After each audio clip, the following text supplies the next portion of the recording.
to see a franchise and a player so committed to each other in this day and age, guys. Yeah, a championship mentality, Doris. Good point. Thanks. Steve just talked about their postseason last year, and Clark, I'll bet they're still thinking about how quickly this team bounced them out of the playoffs. Yeah, you got to believe that, Kevin. I mean, their first chance this season for a little bit of revenge, they're salivating. Tim Duncan, he's checked in for San Antonio. Parker comes in for Marco Bellinelli. And a new group getting ready for Dallas. Stoudemire's checked in for Nowitzki. Villanueva comes in for Chandler Parsons. Harris is checked in for Monte Ellis. And Barea subbed in for Rajon Rondo. Now Parker, he's got 14.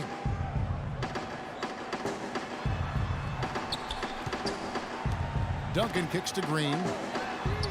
And that comes off the assist by Duncan. Duncan's got 4 assists now tonight. You can't leave him alone, especially from long range. Tried to come right back with the 3 of his own, but it's no good. Joseph dishes to Parker.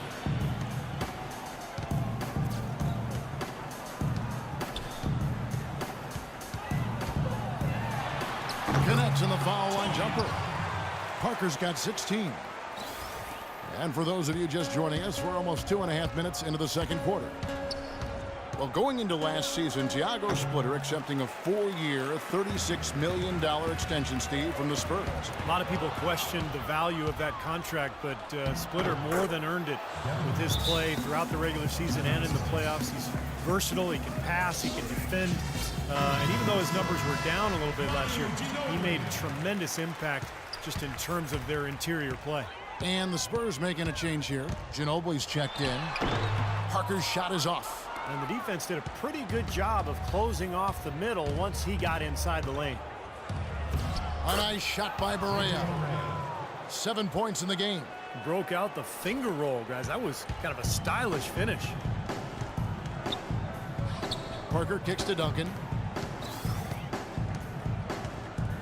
Ginobili the pass to Parker. 13 feet away. The second chance effort. Splitter dishes to Parker. Ginobili attacking. The 17-footer goes down. Ginobili's got his first bucket of the night. Mavericks leading by 14. Here's Harris. And so he draws the foul on the shot. A trip to the line to shoot 2. Kevin Harris originally signing a 3-year, $9 million contract with the Mavs going into last season, but had to settle for a 1-year minimum contract after the physical revealed he had a dislocated toe. This is his first free throw of the game. And Harris missed the first half of last season, but then Clark, when he returned, he played fairly well. Kevin, I thought he still had that burst of quickness combined with solid playmaking, and he's a nice combo guard to have on your roster. Parker kicks to Splitter. Parker outside, screened by Duncan. Over to the wing. Back to Parker, from deep. Can't get it to go. Now Dallas takes it the other way. Looking ahead, they've got the Jazz coming into town for the next game. That game will be a quick pit stop before hitting the road again. A lot of fans focused on that matchup for Utah. You got to like his shot selection today. He set a good example for the rest of his teammates. The Mavericks have gone 2 for 2 in the game at the line. That's good from Harris. So often what you're able to do on the road defines who you are as a team, and in the Western Conference where you'll finish in that conference. Lucky for Dallas, they were a very strong road team. And Joseph kicks to Splitter. Lets it go from 11. Duncan with the bucket. Duncan's got his first 2 points.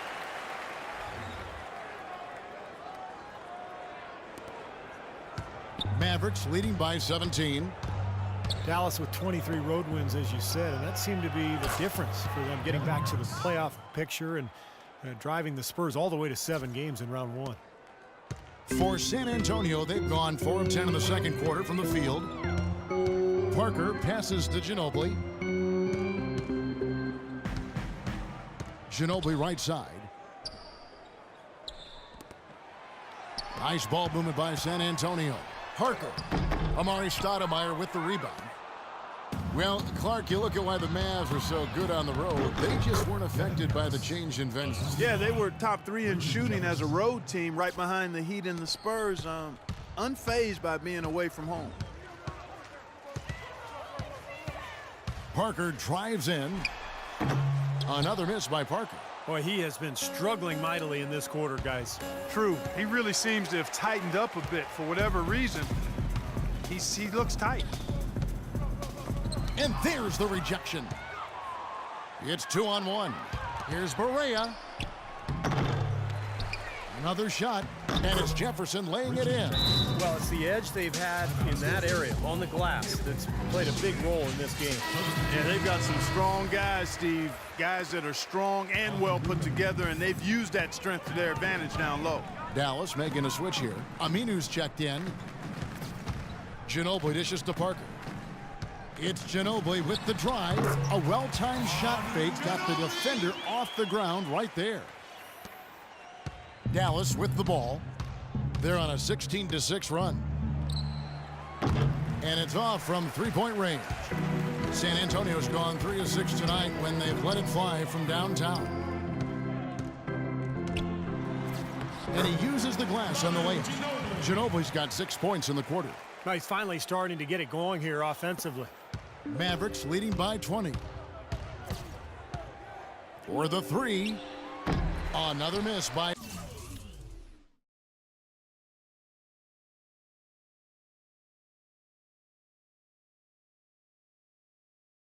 Barea. He's going to play his way right onto the bench and out of the game if he continues to shoot it like he has so far in this quarter. Now here's Parker, guarded by Barea.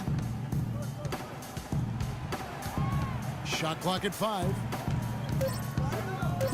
Here's Parker, and a foul on the shot. He'll go to the stripe for 2. Tony could well be the best point guard penetrator in the game. He's great at finding the seam and getting the ball up and off glass before the shot blocker can recover. And once the ball hits the glass and comes off, it's a no-touch zone for the defender.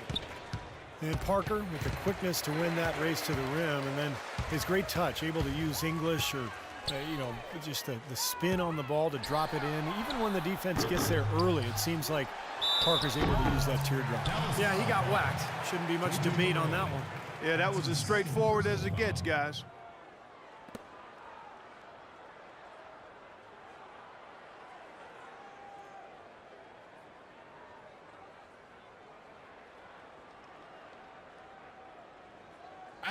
And for Parker now coming into his 30s, the question, how will his game, so based on speed, Clark, and elusiveness, how will it age?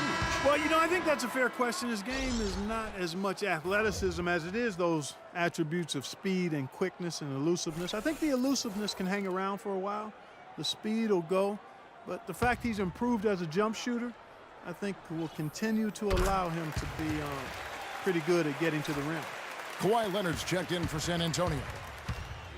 Last season, Coach Popovich of the San Antonio Spurs winning his 5th NBA championship, one of only 5 NBA coaches in the league's history to win that many rings. He's one of the all-time greats. They've been able to get out to this lead without really getting a very reliable performance out of him from the field. Duncan against Harris. Duncan misses. And Popovich, the only coach in NBA history to twice win Coach of the Year and an NBA title. Clark in the same season. And yet he remains so humble. He's highly esteemed by anybody in the NBA and even beyond the NBA when you talk about his leadership and the way he has that mutual respect with his players. It's wonderful to watch how they make it happen. He tells you, first and foremost, it's a player's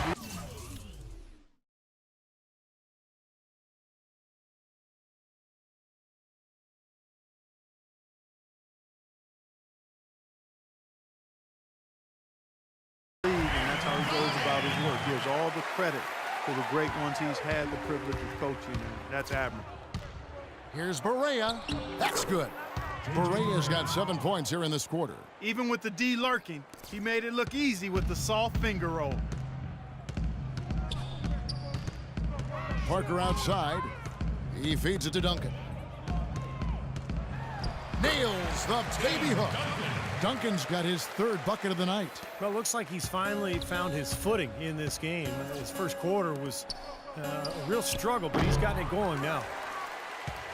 Spurs trail by 18. Parker outside. Duncan with the screen for Parker. Takes it into the teeth of the D and converts the layup. Parker's got 20 points. And now we can see them really working it inside. Now, taking advantage of the defense, really pounding it down low. Barea with it. 12 points for him. The shot is off. I don't know if it's just me, but he's looked a step slow since the start of the quarter. His shooting has really suffered. It's Parker with the drive. Parker with another miss. Great look, disappointing result. You know, most times he knocks that one down. And the jam by Stoudemire. Yeah, he put himself in great position to finish that break off, guys. Yep, right to the rack. San Antonio's gone 1 of 3 from way outside since the start of the second quarter. Tyson Chandler pulls it in. You know, he just hasn't looked right to me. A bit out of sorts, if you will. Something's off with his mechanics, at least as I look at him. Well, it's obvious the difference in this quarter has been their dominance on the offensive boards. Yeah, I think you're right, Clark. A lot of second chance points, and they're not resting on their lead. They're really being aggressive and attacking the lane. And let's now go to the sideline. We'll catch up here with Doris Burke. Doris? Well, Kevin, the Spurs are again the defending NBA champs. One key to their success, Tony Parker said, we had to sacrifice and take less money. That's what it takes to win championships. It's just the family atmosphere here. Deep down, I know Pop will take care of me until the end of my career. Guys, it comes back to that connection. Yeah, trust and commitment is really a staple of their organization. Thanks, Doris. Looking at who's out there now for the Spurs. Boris Diaz checked in for Splitter. Bellinelli comes in for Tim Duncan. Green, he's checked in for Manu Ginobili. And it's Mills in for Parker.